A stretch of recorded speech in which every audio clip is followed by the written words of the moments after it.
Assalamualaikum warahmatullahi wabarakatuh. Bertemu lagi dengan saya Zaini Mutakin Akif. Pada kesempatan kali ini kita masih belajar di pembelajaran tema yang ke-1, subtema 3, dan pembelajaran yang ketiga. Sebelum kita mulai pelajaran, marilah kita berdoa terlebih dahulu. Berdoa dimulai. Selesai. Silahkan kalian buka buku kalian halaman 145. Sebelumnya, kamu telah belajar tentang bermain bakyak. Menarik bukan bermain bakyak ini? Nah, pada kesempatan kali ini kita akan belajar mengenai permainan engklek. Apa itu engklek? Pernahkah kamu bermain engklek? Permainan engklek ini adalah permainan tradisional yang sangat banyak dimainkan oleh anak-anak di Indonesia. Engklek merupakan permainan lompat pada bidang datar yang digambar di atas tanah. Permainan engklek biasa dimainkan oleh 2-5 orang. Mau tahu cara bermainnya? Ayo perhatikan langkah-langkah permainan engklek berikut ini.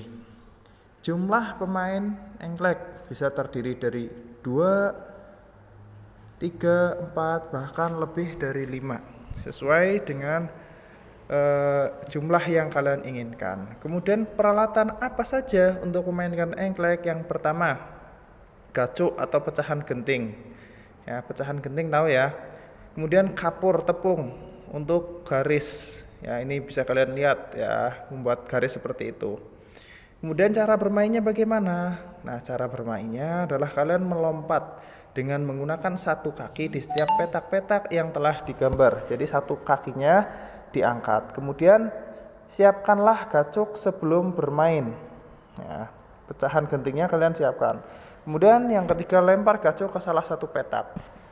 Kemudian petak yang ada gacuknya tidak boleh diinjak atau ditempati oleh setiap pemain.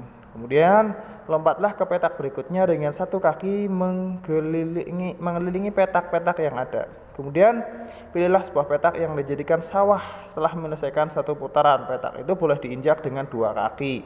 Pemain lain tidak boleh menginjak petak itu selama permainan. Jadi itu rumah kamu, ya, dijadikan sebagai rumah kamu yang boleh kamu injak menggunakan 2 kaki. Kemudian pemain yang memiliki sawah yang paling banyak adalah pemenangnya. Tentunya kalian pasti tahu cara memainkannya. Ya, bisa kalian mainkan nanti di rumah dengan kakak kalian, dengan adik kalian, atau dengan orang tua kalian. Nah, permainan engklek memerlukan keterampilan lokomotor. Ya, apa itu kemampuan lokomotor? Ya, kemampuan lokomotor adalah kemampuan untuk melakukan gerakan anggota tubuh sehingga seluruh tubuh berpindah tempat. Keterampilan lokomotor sangat penting untuk mengukur kemampuan motorikmu.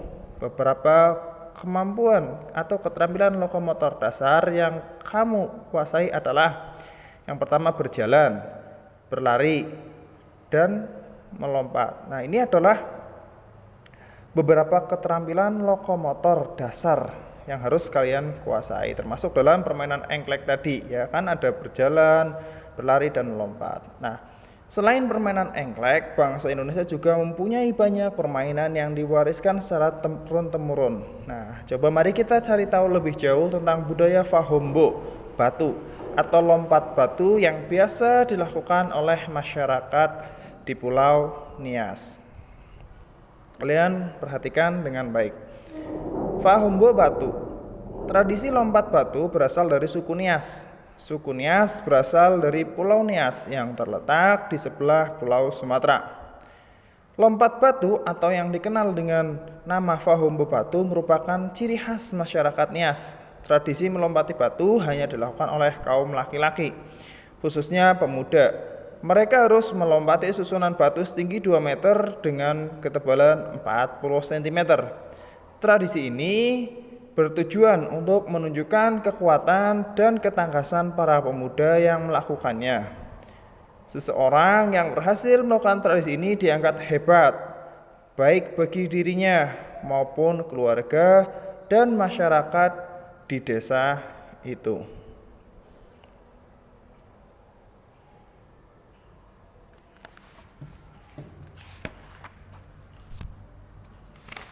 Nah,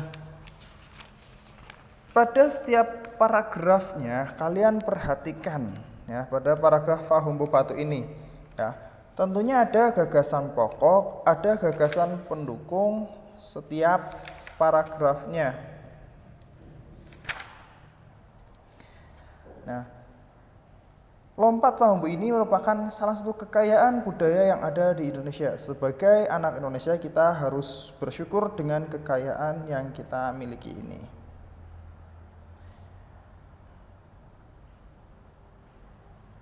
Pada paragraf pertama, tradisi lompat batu berasal dari suku Nias. Suku Nias berasal dari Pulau Nias yang terletak di sebelah barat Pulau Sumatera. Sedangkan yang ketiga, lompat batu atau yang dikenal dengan nama Fahum Bupatu merupakan ciri khas masyarakat Nias. Coba menurut kalian, dari 1, 2, 3 mana yang merupakan gagasan pokok dan gagasan pendukung? Ayo coba tebak.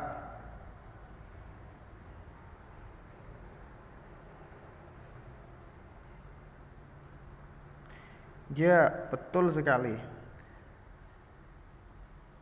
Paragraf pokoknya yaitu pada nomor 1, yaitu gagasan pokok.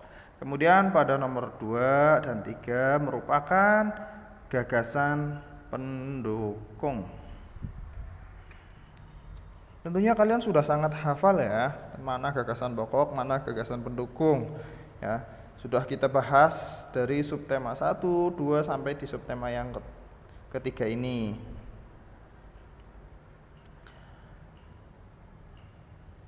Insyaallah nanti kalau sudah selesai subtema 3 kita akan melakukan penilaian harian. Nah, penilaian harinya Ustadz gunakan yang per tema.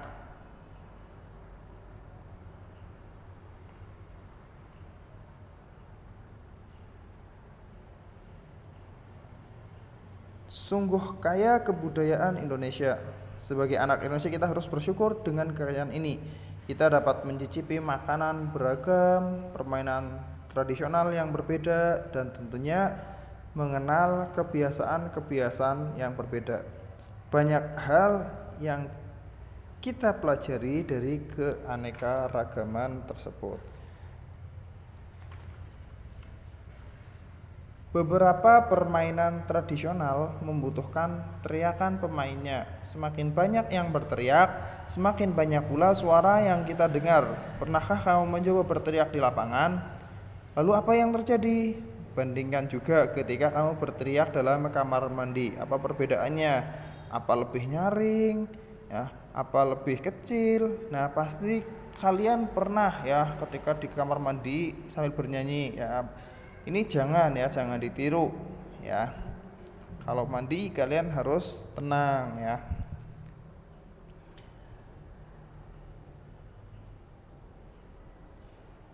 Kita bisa menemui gendang di banyak wilayah di Indonesia. Pernahkah kamu memperhatikan bagaimana bunyi gendang? Gendang dapat berbunyi jika kulit gendang dipukul.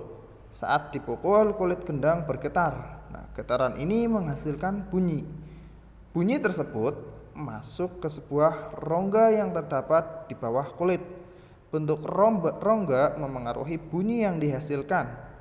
Makin kecil dan panjang rongga pada gendang, makin nyaring bunyi yang dihasilkan.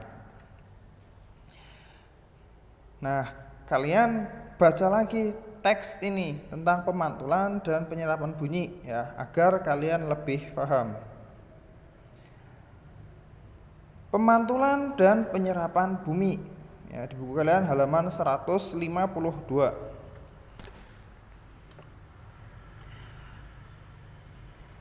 Bunyi dapat dipantulkan dan diserap. Yang pertama, pemantulan bunyi. Sebuah kelereng yang dilempar ke dinding yang keras akan mengalami pemantulan. Demikian juga dengan bunyi. Bunyi juga dapat memantul jika dalam perampatannya dihalangi oleh benda yang permukaannya keras seperti kayu, kaca, dinding ataupun besi. Jadi bunyi juga bisa merambat melalui pantulan. Kemudian penyerapan bunyi. Bunyi juga dapat diserap. Benda-benda yang dapat menyerap bunyi adalah benda yang permukaannya lunak. Benda yang demikian disebut peredam bunyi. Misalnya yang dapat meredam bunyi ada karpet, goni, kertas, kain, busa, dan wol. Benda-benda tersebut dapat digunakan untuk mencegah terjadinya gaung atau kerdam. Dinding dan langit-langit gedung pertemuan, studio rekaman, dan gedung bioskop dilapisi dengan bahan-bahan tersebut supaya tidak terjadi gaung atau kerdam. Ya. Kalau kalian pernah pergi ke studio musik, ya, ke bioskop, ya pasti di dinding-dindingnya baik di samping ataupun di atasnya itu dilapisi oleh karpet. Tujuannya apa? Ini sebagai peredam agar bunyi tidak sampai keluar keluar ruangan. Ya, jadi bunyi hanya bisa didengar di dalam. Nah, macam-macam bunyi pantul, ya. Gaung atau kerdam. Ya, gaung atau kerdam terjadi karena bunyi dipantulkan oleh dinding yang jaraknya tidak jauh dari sumber bunyi. Hal itu menyebabkan datangnya bunyi pantul bersamaan dengan bunyi asli yang belum selesai terucapkan. Akibatnya, bunyi pantul mengganggu bunyi asli sehingga suara yang terdengar tidak jelas.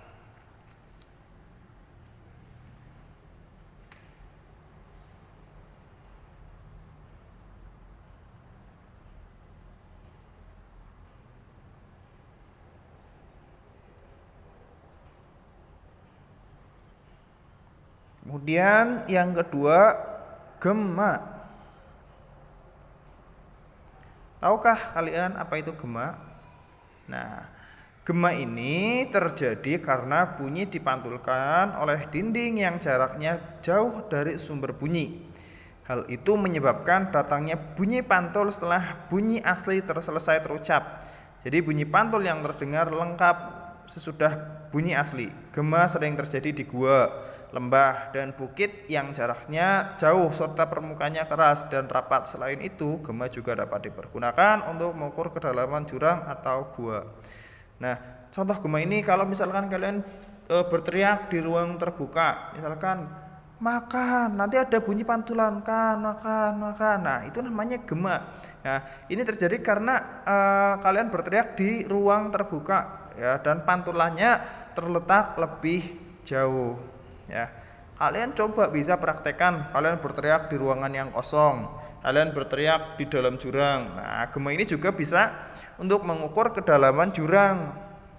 Ya, kalian berteriak, ya, kemudian pantulannya berapa lama dari setelah kalian berteriak. Ini bisa kalian gunakan untuk mengukur kedalaman suatu jurang. Nah, itu jadi macam-macam bunyi. Tadi ada gaung dan gema. Nah, sampai sini dulu pembelajaran pada kesempatan kali ini. Mudah-mudahan kalian dapat mengambil materi hikmah yang ada di dalamnya. Saya ucapkan terima kasih. Nah, kalian